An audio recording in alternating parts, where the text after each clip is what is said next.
آج کوئی مار کھائے گا عورتوں کے پیچھے، کوئی زمین کے پیچھے، کوئی دولت کے پیچھے، کوئی مکان کی وجہ سے، کوئی دکان کی وجہ سے، کوئی کرسی کی وجہ سے، کوئی شہنشاہیت کی وجہ سے، کوئی وزارت کی وجہ سے، کوئی سفارت کی وجہ سے بلال مار کھاتا ہے۔ قرآن کہتا ہے وَأُوذُوا فِي سَبِيلِي وَقَاتَلُوا وَقُتِلُوا لَأُكَفِّرَنَّ عَنْهُمْ، خدا کہتا ہے یہ وہ لوگ ہیں جنہوں نے مار کھائی میری راہ میں،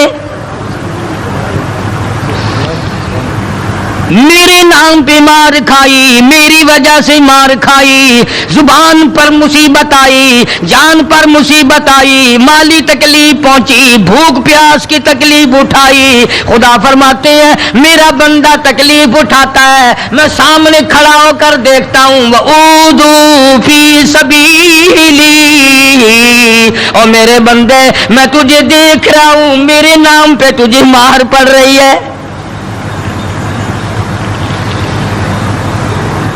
جناب بلال حبشی رضی اللہ تعالیٰ عنہ کی ذات اقدس ہے، مار مار کے تھک گئے، اکتا گئے، سزا دے دے کر تھک گئے، مگر بلال اپنے ایمان میں، اپنے یقین میں، اپنی توحید میں، ختم المرسلین صلی اللہ علیہ وسلم کی رسالت میں کسی قسم کی ملاوٹ کرنے کو تیار نہیں۔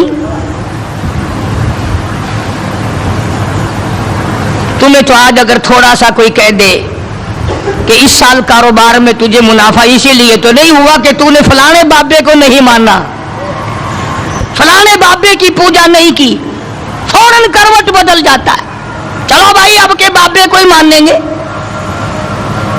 یہ وہ بلال ہے جو کسی بابے کو نہیں مانتا، کسی قبر والے کو نہیں مانتا، جو کسی اونچے نیچے کو نہیں مانتا، کسی بڑ کا پجاری نہیں، پیپل کا پجاری نہیں، کسی کھو کا پجاری نہیں، کسی جنڈی گھنڈی کا پجاری نہیں، کسی درخت کا پجاری نہیں، چاند سورج ستاروں اور پانی کا پجاری نہیں، وہ صرف ایک اس کائنات کے مالک کا پجاری ہے جو خداوند عالم کی ذات ہے، مار بھی کھاتا ہے۔ قریب سے جناب ابو بکر صدیق رضی اللہ تعالیٰ عنہ گزرے، مار پڑ رہی ہے، اس قدر مارا، گلے پہ پاؤں رکھ کر دبایا۔ ابو بکر صدیق رضی اللہ تعالیٰ عنہ فرماتے ہیں میری آنکھ نے دیکھا بلال کی ایک بالشت زبان باہر لٹکی ہوئی تھی۔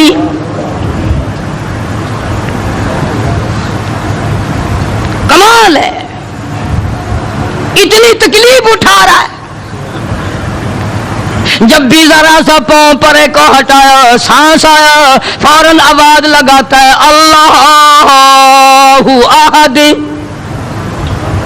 میرا خدا ایک ہے، میرا معبود ایک ہے، میرا کارساز ایک ہے، میرا پیدا کرنے والا ایک ہے، میری جان کا مالک ایک ہے، واللہ علی کل شیء قدیر،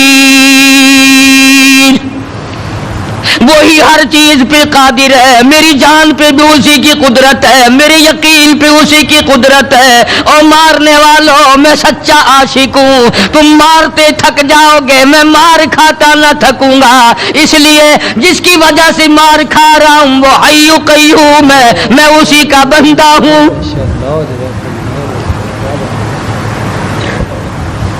جناب ابو بکر صدیق رضی اللہ تعالیٰ عنہ نے گزرتے گزرتے کان میں بلال کے یوں کہہ دیا آہستہ اللہ کا نام لے لے، تجھے بڑی سخت مار پڑ رہی ہے، اللہ کا آہستہ نام لے لے۔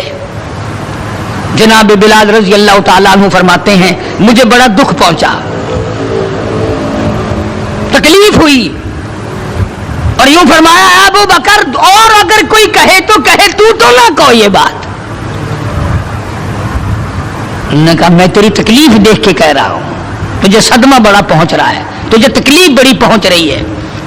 جناب بلال حبشی رضی اللہ تعالیٰ عنہ فرمانے لگے ابو بکر میں تجھے کیا بتاؤں، جب میری کمر کے نیچے کولے، میرے سینے پہ پتھر کی چٹان اور میرے گلے پہ امیہ بن خلف کا پیر رکھا ہوا ہوتا ہے اور وہ وزن پورا ڈالتا ہے، میری جان نکلنے کو ہوتی ہے، مجھے پروردگار کی طرف سے آواز آتی ہے او میرے بلال تیرا کیا حال ہے۔ جب وہ ذات سامنے آئے میں کیسے آہستہ کہوں، اور میرا حال پوچھنے والا خدا ہو، میں کیسے آہستہ اللہ کا نام لوں؟ بدنصیب قوم آج تو نہ آہستہ اللہ کا نام لیتے ہیں نہ زور سے اللہ کا نام لیتے ہیں. چھوڑ ہی دیا، نماز چھوڑ دی، قرآن کی تلاوت چھوڑ دی، اللہ اللہ کرنا چھوڑ دیا، مسجد میں آنا ہی چھوڑ دیا. یہی وجہ ہے کہ آج کافروں کا ڈنڈا اور مسلمانوں کے سر ہیں، پٹ رہے ہیں ساری دنیا میں. کون ہے مارنے والا مسلمان کو اگر ہم مسلمان ہوں؟ جناب ابو بکر صدیق رضی اللہ تعالیٰ عنہ نے یہ بات سنی تو حیران ہو گئے. بڑا عجیب طریقے سے مصیبتیں اٹھائیں، بڑی بڑی تکلیفیں جھیلیں، مار مار کے بلال حبشی کو تھک جاتا تھا. ایک دن سیدنا بلال رضی اللہ تعالیٰ عنہ کو اتنا مارا، حضرت بلال رضی اللہ تعالیٰ عنہ فرماتے ہیں مجھے یقین ہو چلا کہ آج میرا وقت آ گیا، آج میرا دم آخری ہے. اندازہ لگاؤ کمر کے نیچے دہکتے ہوئے کولے اور شولے، سینے پہ پتھر کی چٹان ہے اور کوڑے مار رہے ہیں اور گلے پہ پاؤں رکھ کر کے وزن ڈال رکھا ہے. تھوڑا سا سانس آیا، بلال نے اپنے پروردگار سے التجا کر دی، کہتا اے خدا خالق کون و مکان، اے خدا سر قلب سر جہاں، اور میرے مولا زبان نہیں ہل سکتی، کیسے تیرا نام ادا کروں؟ لب حرکت کرنے سے عاجز آ گئے، زبان باہر نکل گئی، میں کس طرح تیرا نام لوں؟ دل ہی دل میں تجھے پکارتا ہوں. کہتا او میرے مولا مجھے مار کی پرواہ نہیں، مجھے تکلیف کی پرواہ نہیں، میرا حال یہ بنا ہوا ہے جو تیری مرضی ہو وہ کر میرا حال، عشق میں ثابت قدم ہوگا بلال. اور میرے مولا مجھے اب اوپر اپنے اتنا یقین آ گیا، اب مجھے اپنے اوپر بھروسہ اتنا ہو گیا، جو تکلیف آئے پرواہ نہیں، میں تیرا نام چھوڑنے کو تیار نہیں. چاروں طرف کافر بیٹھے ہیں، حضرت بلال رضی اللہ تعالیٰ عنہ کی رگ رگ میں کانٹے چبھو رہے ہیں، طرح طرح کی ایذائیں دے رہے ہیں. کہتا ہے ہر رگوں ریشوں میں کانٹے چبھ گئے، اور جس قدر ہو سکے ایذائیں دے مجھے، میں بے پرواہ ہوں اس بارے میں تکلیفوں سے تیرا نام چھوڑنے والا نہیں.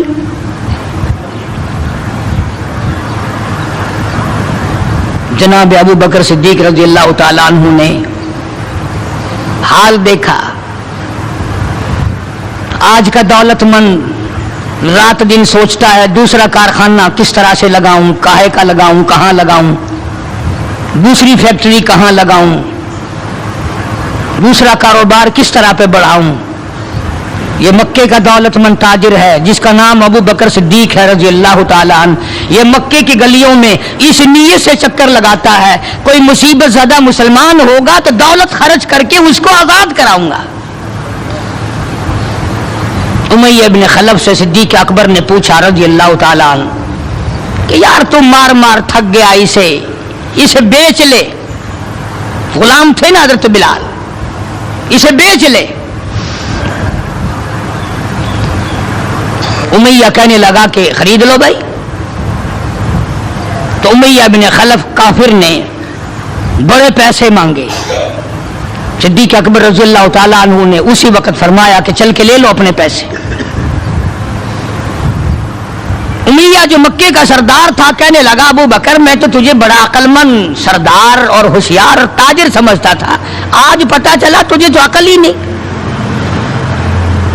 جناب ابو بکر صدیق رضی اللہ تعالیٰ عنہ نے پوچھا کیوں؟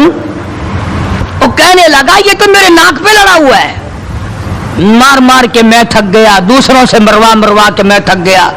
اندازہ لگاؤ اور اپنے ایمان کا بھی پتہ کرو، سارا مکہ مارنے والا اکیلا بلال مارے کھانے والا. کہنے لگا یہ تو میرا درد سر بنا ہوا ہے، اگر تو یوں ہی کہتا نا غلام مجھے دیتے میں تیرے متھے مار دیتا، تو نے اتنی بڑی رقم دینی کر لی، یہ کوئی تیری عقل مندی ہے؟ کہاں یہ سر پھرا غلام جو کسی کام کا بھی نہیں، رات دن مار کھاتا ہے، اور اتنی بڑی رقم دینے کے لیے آپ آمادہ ہو گئے؟ جناب صدیق اکبر سبقت رضی اللہ تعالیٰ عنہ نے فرمایا امیہ میں بھی تجھے مکے کا سردار سمجھتا تھا، آج پتا چلا تو پرلے درجے کا گدھا ہے۔ انہوں نے کہا کیوں؟ کہ وہ اس لیے کہ ہو بلال اور قیمت یہ مانگی تو نے، بلال جیسی ذات ہو اور قیمت یہ مانگی، اگر آج پوری دنیا کی دولت تو مانگتا اور میرے پاس ہوتی میں اپنی جان دے کر کے بھی بلال کو خرید کے آزاد کرتا۔ چنانچہ خرید لیا، آزاد کر دیا، دربار رسالت میں پیش کر دیا۔ جناب حضرت محمد الرسول اللہ صلی اللہ تعالی علیہ وسلم کو پیار آیا۔ اندازہ لگاؤ بلال کے زخموں کو دیکھ کر آقا دو عالم صلی اللہ علیہ وسلم کو رونا آ گیا۔ اسلام کے لیے مار کھائی، ایمان کی وجہ سے مار کھائی، اپنے یقین کی وجہ سے مار کھائی، کوئی سیاسی غرض نہیں، کوئی دنیاوی غرض نہیں۔ جناب رسالت مآب صلی اللہ تعالی وسلم نے، اللہ پاک نے اس کا پھل یہ دیا بلال کو، اس کا معاوضہ یہ دیا کہ دربار رسالت میں مؤذن بن گئے۔ اذان دینے کی جو ڈیوٹی تھی، منصب تھا، وہ حضرت بلال کو ملا رضی اللہ تعالی عنہ۔ جناب مدنی کریم صلی اللہ تعالی علیہ وسلم کے گھر کے خرچے اخراجات سودا سلف لانے کی ڈیوٹی حضرت بلال رضی اللہ تعالی عنہ کے ذمے تھی۔ کوئی کسی محکمے کے صاحب کا سامان لائے گا، کوئی کسی محکمے کے صاحب کا سامان لائے گا، کوئی کسی تاجر کا سامان خرید کے لائے گا، کوئی کسی افسر کا سامان خرید کے لائے گا۔ بلال تیرے پیروں سے اڑی ہوئی کھاد پہ قربان ہو جاؤں، تو شہنشاہ کائنات کے دروازے کا غلام ہے، تو حضور کریم صلی اللہ تعالی علیہ وسلم کا سامان لاتا ہے، اور 5 وقت اذان کی ڈیوٹی ہے۔ آپ صلی اللہ علیہ وسلم کے لیے قرضہ بھی لے کے آتا تھا بلال یہودیوں سے۔ ایک دفعہ ایک قرضے والے نے جان کر کہ دوبارہ اسے پھنساؤ، غلام بناؤ، حضرت بلال رضی اللہ تعالیٰ عنہ اذان دینے کے لیے تیار کھڑے تھے، یہودی آیا اور آ کے کہنے لگا، یہ جو بدنصیب آدمی ہوتا ہے نا، جس کا ایمان نہیں ہوتا، وہ بے ادبی بڑی کرتا ہے۔ آج بھی تجربہ ہے اللہ والوں کی، علماء کی، بے ادبی وہی کرے گا جس کے اندر ایمان کی رتی نہ ہو۔ بے ادبی کے الفاظ وہی بولے گا ایمان کی رتی نہ ہو۔ تو حضرت بلال کو آ کر کے آواز دینے لگا اور کہنے لگا، او کالے۔ حضرت بلال نے فرمایا کیا بات ہے؟ کہ یا تو کل شام تک پیسے آ گئے، ورنہ یاد رکھ تجھے پھر غلام بنائیں گے ہم۔ جناب حبشی رضی اللہ تعالیٰ عنہ مدنی کریم صلی اللہ تعالیٰ علیہ وسلم کی خدمت عالیہ میں تشریف لائے، عرض کیا کالی کملی والے فلانا یہودی آ کر کے بڑی زبردست دھمکی دے گیا، وہ مجھے پھر دوبارہ غلام بنانا چاہتے ہیں، وہ پھر مجھے پریشان کرنا چاہتے ہیں، میں اب اتنا بڑا قرضہ کیسے ادا کروں؟ میں صبح کہیں نکل جاؤں گا، چھپ جاؤں گا، روپوش ہو جاؤں گا، جب کوئی انتظام ہو جائے اطلاع فرما دینا، میں حاضر خدمت ہو جاؤں گا۔ ہائے بلال تجھے مبارک ہو، تو سرکار دو عالم صلی اللہ تعالی علیہ وسلم کے قرضے کی وجہ سے پریشان ہے۔ ذرا سوچیں وہ لوگ جن کو اللہ تعالیٰ نے دولت بخشی ہے، جن کو اللہ پاک نے کھانے پینے کے لیے دیا ہے، کہ ہمارے نبی حضرت محمد کریم صلی اللہ علیہ وسلم نے کن دکھوں سے اپنی زندگی پاس کی ہے، قرض لے لے کر۔ صرف قرض نہیں، آج ہم یہودی بن کے مر رہے ہیں، عیسائی بن کے مر رہے ہیں، کافر اور مشرک بن کے مر رہے ہیں۔ ان کی ریس ہے ہر معاملے میں، ان کے طریقے کو اپنا کر کے آج مسلمان نوجوان بڑے خوش ہوتے ہیں۔ تم نے ہزاروں مرتبہ سنا ہوگا، آؤ شہنشاہ کائنات کا وہ لباس تو دیکھو جس لباس میں حضور صلی اللہ علیہ وسلم کی وفات ہوئی ہے۔